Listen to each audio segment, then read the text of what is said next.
I like 9. I like 9. I like 11. 9, 11, like 9, 11. What are you saying, Dion? I'm a guy that just tries to keep it real. I don't know, but we're heading into week 3 of football, and I have your top 14 power rankings to deliver. I'm Brandon Perna, the world's most powerful ranker of weekly football teams. At the end of the episode, I spin this big dumb wheel to see which team it curses. Maybe it was a week late, but it kind of feels like the week 1 Bengals curse is all too real now. But let's begin where we always do, in heaven. The healing lights of heaven, well, that's going to quarterbacks. Joe Burrow, injured. J.J. McCarthy, injured. Justin Fields, concussed. Jaden Daniels, knee sprain. Brock Purdy, injured. Josh Allen's nose beat to shit. Please heal that. And that's mostly for Haley Steinfeld's sake. Geno Smith, well, he's not hurt, but he sucks at throwing the ball down the field. So you get some healing light of heaven, Geno, because I'm getting my pin out. And I'm ready to write you off again. They wrote me off. In purgatory, I've got rookie quarterback Cam Ward, who has taken 11 sacks in his first 2 games. Only David Carr, David Norrie, and David Klingler were sacked more in their first 2 games since 1982. Are we sure Cam's real first name isn't David? Cam looks like he can play, but with one of the worst lines in football and weapons to be desired, he's officially in hell's waiting room. The Panthers, you're in hell. I can't put the Chiefs here because hell is what they call their welcoming and warm home. Would I trade the experience of being a tortured soul in the depths of hell for anything in the world? I would love to trade it. Is that trade available?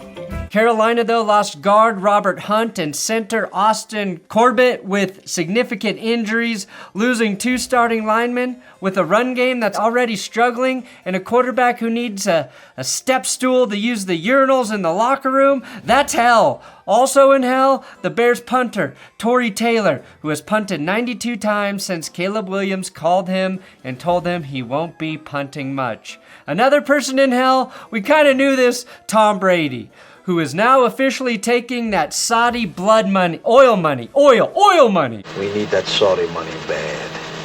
Everyone knows the only NFL owner who should be flexing oil money is Jerry Jones. This pairing of Tom Brady with Saudi Arabia does make a lot of sense, as the Saudi government is the only group on earth that's treated journalists worse than Bill Belichick. Blood money. Human blood money. If the NFL is turning down money, you know that shit ain't clean. But I'm glad Tom finally has a chance to make some money. After his divorce, he was left with a barely livable net worth of just $300 million. Oh God, Tom, how do you do it? I hope quarterbacking your Fanatics flag football team is worth selling your soul for, Tom. All right, coming in at 14, I've got the Falcons. The Falcons are one errant kick from a 2-0 start and a spot atop the NFC South. A big reason for that is they're getting an instant impact from their first-round edger, James Pierce. Pierce has a pressure rate of 24.1%, which is 5th best in the league. He and Abdul Carter had the same amount of pressures week 2. He actually has the same number of pressures, quarterback hits, and sacks as Carter, but in 41 fewer snaps. If he keeps that up, he's going to be a top candidate for Defensive Rookie of the Year. But more importantly, he gives the Falcons a pass rushing weapon on the edge that they have lacked for as long as I can remember. 13, it's the Commies. I'm sorry, Washington, but if all of the people in the world are asking the question, are the Packers the best team in the NFL? And it's because of how the Packers belted your ass in prime time, you're going to drop in the rankings. Now, Jaden Daniels might not play Sunday with a knee sprain. The Commanders could only muster 51 rushing yards on Thursday night. Luckily, they play another team coming off a bad beat in the Raiders. The reason I'm not off the Commanders bandwagon is I still believe in Jaden Daniels. And also because the Commanders did not allow Russell Wilson to throw for 450 yards against you week 1 like the Cowboys just did. The Austin Eckler injury sucks, but maybe it will remind you to hand the ball off to Bill Krosky more than 4 fucking times. 12 total rushing attempts by the Commanders running backs on Thursday. That's just dumb football. Power Rankings is sponsored by Prize Picks and my sign-up code TGS. We are 100 sign-ups away from the next big TGS bonus. So, thank you guys so much for using my code when you play at Prize Picks. This week, Prize Picks is offering a max discount play for Patrick Mahomes with a half a passing yard. The Chiefs are so bad, Prize Picks has had to give them max discount plays 2 weeks in a row. I've used the Mahomes max discount lineup with my Thursday night football play. I've got Tua and James Cook scoring touchdowns Thursday night. If you want to play with me or follow my Prize Picks account, you can do it on my Prize Picks profile. I'm following everyone back right now, and we have over 1,300 people there. So make your first $5 deposit, and Prize Picks will give you $50 in lineups. I greatly appreciate all of your support because using this code is the single biggest way to help this channel. But again, I only want you playing if one, you've got the money, you've got the means to do it, and you know you can play responsibly. And a big reason I partnered with Prize Picks is they care about that stuff too. So, thank you, play responsibly, and God bless Bo Nix!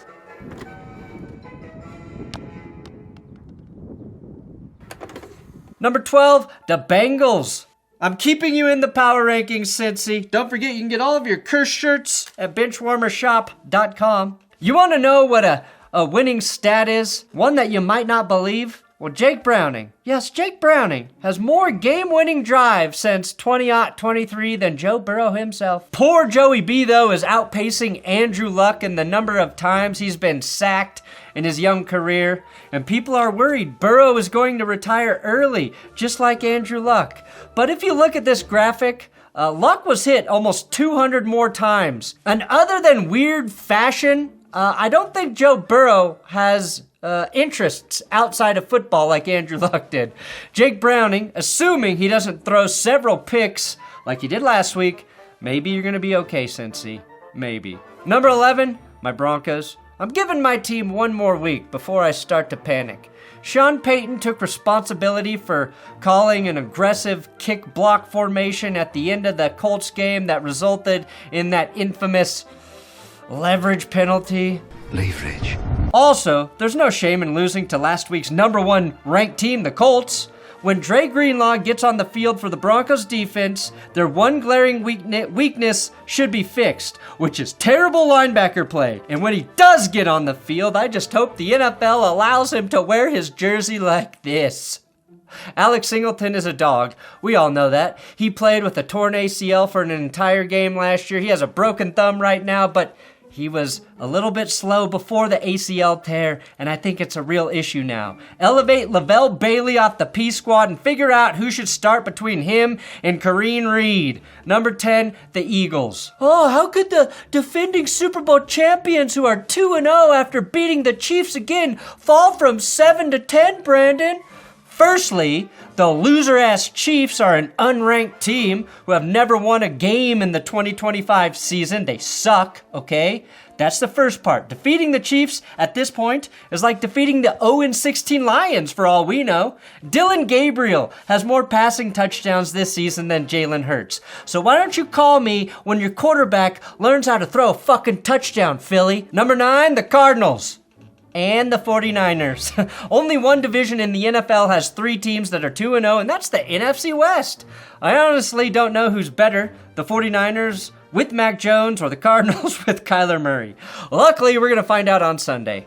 Week 1, Jake Tungs caught his first NFL TD. Week 2, the 5th-year vet Luke Farrell caught his first touchdown for the Niners. Juwan Jennings had 89 yards and a touchdown. So, they're getting it done despite all their injuries. The Cardinals are barely winning games despite pretty good health. Well, that was true until standout rookie corner Will Johnson injured his groin at the end of the Panthers game. That's a big question mark right now. But 2 weeks in, and Will Johnson was looking like the steal of the draft. The Bears' Jalen Johnson is also out with a groin injury, which means 2 corners named Johnson injured their groins at the same time. Let's just take a moment and pray for all the injured Johnson groins out there. That's just too much pain in the nether region, and I don't want to see that for anybody. But man, he needs to know who Jesus is. Why is this white dude standing over me, you know? Number 8, the Buccaneers. Yes. Yes. Yes. Yes. Yes. Yes, Baker. The impressive thing about another 2-0 start for the Bucs is that they were losing in the final minute of both of their victories this season. That's only happened one other time, ever, and it was the 1979 Browns who did it, and they're doing it without 2 of their starting offensive linemen and Chris Godwin and Jalen McMillan. They also lost defensive end Kalijah Cansey for the season with a torn pec. That's the bad news for the Bucs. The good news is Emeka Egbuka now has 3 receiving touchdowns on the season. When I was watching the Monday night game, Baker was reminding me a lot of Brett Favre. He throws some dangerous passes, a few that definitely should have been picked, but just like his draft day hero, it's never over with Baker. And my observation was even more accurate than I thought in the moment. From OptaStats, Baker Mayfield is the second NFL QB in the last 30 years to lead a game-winning touchdown drive that began with under 2:30 left in regulation in back-to-back games. The other guy was Brett Favre. Just another reminder that Browns GM Andrew Berry is the literal worst. Number 7, the Rams. The Rams are 2-0 after a win at Tennessee. It's probably aided by who they have played, but the Rams have allowed a league-low 28 points through 2 games, the best so far. I was also worried about their second-year running back, Blake Corum, heading into the season, and he hasn't gotten a ton of snaps, but the former Michigan Wolverine is averaging 7 yards per carry through 2 weeks. Again, limited snaps. Kyron Williams is as sturdy as they get in the backfield, but if they can develop their own 2-headed monster at the position, it's going to take some pressure off of Matthew Stafford as the season progresses. Sean McVay tore his plantar fascia while coaching in the game against the Titans. He said tearing it is actually a good thing because it allows you to heal faster. You tough son of a bitch, Sean. Toughest coach in the league right now. Number 1 in my rank of power, Sean. That's where you are. Coming in at 666, the Chargers. The Chargers look legit, which means there is definitely some devil magic going on with them. Again, devil magic, our only flavored coffee available at Benchwarmer shop, inspired by this show. So 2 weeks in a row, the Chargers have won after the chargering started to take place in the second half of their games. That is some very devil magic-like shit, okay? Linebacker Dayon Henley stood out to me against Kansas City and then again against the Raiders. Maybe I'm just craving a linebacker because the ones in Denver at the moment are playing horribly, but that dude plays all over the field. I was really impressed with LA's secondary Monday night. The biggest pass plays they allowed were pass interference calls on themselves, and even those were pretty close calls. Per Mina Kimes, the Chargers are forcing an average depth of target of just 3.2 yards per pass, which is by far the lowest in the league. It's even lower than that middle finger Justin Herbert slipped to the cameras before Monday Night Football. The biggest surprise, though, with the Chargers is how much they are throwing the football. Drafting Omarion Hampton in the first round had me thinking they were going to be a run-first team. But Herbert's 9 rushes Monday night were the most by any of their running backs. Number 5, the Lions. No Ben Johnson? No problem. And we saw that when Jared Goff tossed a very effortless 5 TDs against the Bears at home. Goff has only been with the team since 2021, and he now has the second most touchdown passes in Lions franchise history. 3 more than Bobby Lane, and he needs just 161 more to catch up to his predecessor, Matthew Stafford. But knowing he surpassed Bobby Lane, maybe this is actually the Lions' year, right? Detroit Rock City. Now, I don't know if he'll ever catch Stafford, but it's a pretty good mark for a guy who was just a throw-in player in one of the biggest trades of the last decade. Goff has also led his team to 50 or more points in 5 different games, as many as Peyton Manning had in his entire career, and trailing only Lynn Dawson, Drew Brees, and Tom Brady, who has 8. Here's a fun EPA stat. Goff was basically the most dangerous quarterback every time he dropped back to throw this week. Nice tribute to show his former coach, Ben Johnson, that he remembered everything he taught him. Goff's passing chart looks like that firework that exploded in Najee Harris's face this summer. probably. He's gonna have a serious test, however, when he plays my number 4 team next week, the Ravens. There was never really any reason to worry about the Ravens despite choking away victory at Buffalo, was there? Their defense returned to form against the Browns. Big shocker there, right? And a major reason for that was Roquan Smith flying all around the field. Smith became the first player since 2008 to record at least 15 tackles, 3 tackles for a loss, and a defensive touchdown in the same game. Their 2024 first-round pick, corner Nate Wiggins, was targeted 7 times against Cleveland, allowing 4 catches for just 15 yards with a 22.6 passer rating and 1 interception. And the Ravens scored 41 without any production from King Henry. A king who does nothing and succeeds? Who are you, Derek? Lord Melbourne? Channeling my inner Dennis Miller for that reference, and the 3 people watching from Britain who might appreciate it. The Ravens keep churning out studs on defense. It's like clockwork, and speaking of, they have appeared to turn back the clock on DeAndre Hopkins, who looks as good as he did in 2020 when he was still in his prime. This team is going to be good as long as I live. I'm convinced of it. Number 3, the Packers. This was a really good team that saw its window, and it became a great team by making an ultra-aggressive trade a week prior to the season. It's something that, in hindsight, I wish my team would have done, but alas, I think the NFL needed a big blockbuster trade to work out again, because it's been a while. And I think teams were starting to get scared to make crazy deals, and we love crazy deals. Jordan Love has been everything Packers fans could have hoped for. He's currently averaging 9.1 yards per attempt with no interceptions through 2 games. Tucker Kraft, being the best tight end in the NFL right now, is helping Jordan Love, but Jeff Hafley's defense has been on fire. They've got 8 sacks through 2 games, and they've allowed just 3 touchdowns over that same span. And keep in mind, they haven't been playing the Saints or the Panthers either, okay? They did that shit against the top scoring offense from 2024 that returned to form this week in Detroit. Plus, they laid the wood on the Commanders, an offense that finished 5th in scoring a year ago. And this week, they play the Cleveland Browns, so I expect their defensive stats to get even better. Number 2, the Bills. Week 1, Josh Allen carried the team. Week 2, the team carried Josh Allen's busted nose. Have people been making jokes about Josh's nose? It's definitely bigger.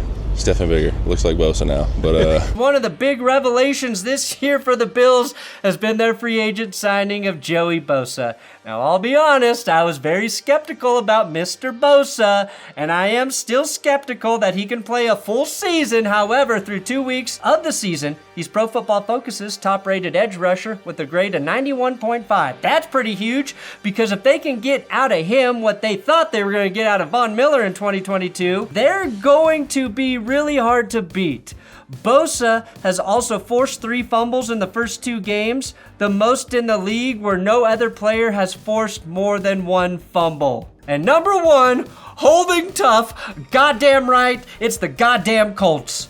It's the Colts. Daniel Jones, aka the real Josh Allen, Danny Two-Bits, Danny Dimes, Indiana Jones, Vanilla Vic, whatever. Daniel Jones and the Colts. Are they a juggernaut? Are they some kind of 1999 Rams force of nature that will come out of nowhere and take the league by storm by a means of overwhelming offensive firepower? Or are they the sequel to the 2024 Saints, who scored 91 points over the first 2 weeks and then proceeded to finish the year 24th in total scoring? Having seen the Colts firsthand, I believe they are a fairly well-oiled machine, as long as they are kicking field goals within 60 yards. What we do know is that Daniel Jones has been one of the best quarterbacks this young season. He's got a completion percentage north of 70, and he's got more total touchdowns and 1 more intact nose than Josh Allen at this point, and his offensive line silenced a Broncos pass rush that had 6 sacks week 1. I think Indy is built correctly in the trenches, and I feel silly putting them at 1 2 weeks in a row, but maybe it's not as crazy as it sounds. What will be crazy is seeing who this little wheel curses next. Yes. Yes. Yes. Yes. Yes. Okay, the framing should be a little bit better this week. Don't forget all your curse shirts available at benchwarmershop.com. And let's just see who gets that curse. Ah, fuck. I'll fix that next week, don't worry. Okay, who we got? Who we got? Oh no. Oh, I spun it the wrong way. 16. Cool, I only have 14. God damn it. One more spin. One more spin. One more spin. One more Yahtzee. One more Yahtzee. Huh? Oh? Oh? Alright, I gotta rearrange the numbers. I don't have a 15. I don't have a 16. Can we get a single number that are actually on the power rankings? I should have put Tom Brady with the little Saudi guy next to him. Oh, now it's stuck. The dongle's stuck. I think it's 3. I think it's 3. We'll call it... We'll call it 3. Who did I put at 3? The Packers? You're gonna try and get the Packers? Alright, I think it's broken, guys. I don't think the curse wheel works anymore.